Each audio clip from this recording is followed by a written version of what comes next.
Light from the Inside, a meditation. Then Jesus said, I am the light to the world, and those who embrace me will experience life-giving light, and they will never walk in darkness. John 8:12. It's the Friday after Thanksgiving, and I'm preparing to decorate my tree. I'm pulling out all my decorations while listening to Elvis.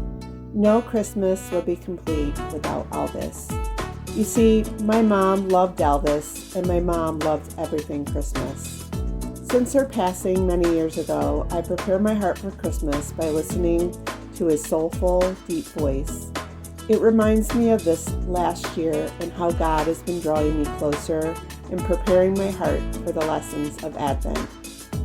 I had begun this journey at the beginning of the year by giving my whole heart to Jesus, and little by little, He has been lighting up the dark parts of my heart.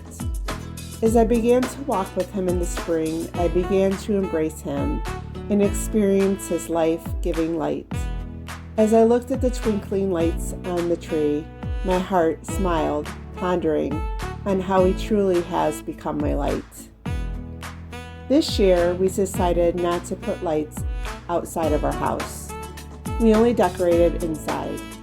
In Matthew 23:25-26, Jesus says, Great sorrow awaits you, religious scholars and Pharisees, frauds and impostors.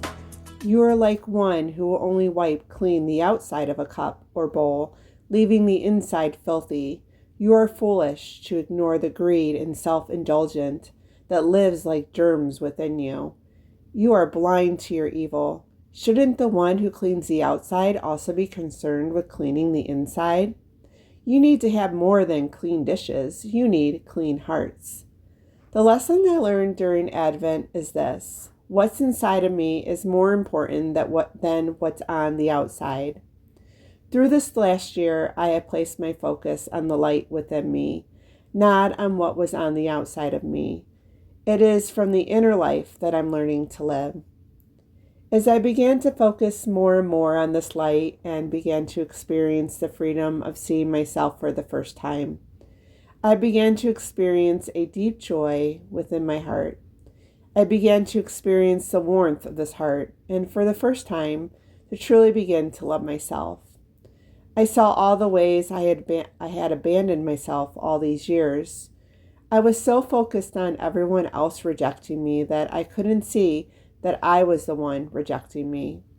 A light turned on, and I began to feel it for the first time. I began to include myself.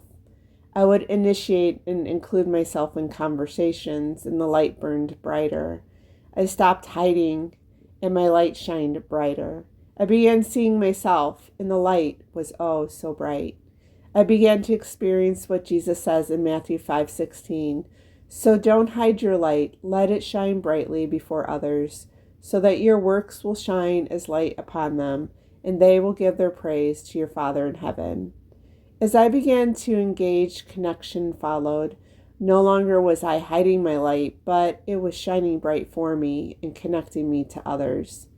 There is a light within us, a light that we sometimes can't see, but the more we turn our attention to it, the more it will grow. As we see this light, we begin to see ourselves more clearly. As we see ourselves, others begin to feel the warmth of our hearts, and others turn their gaze to this light within.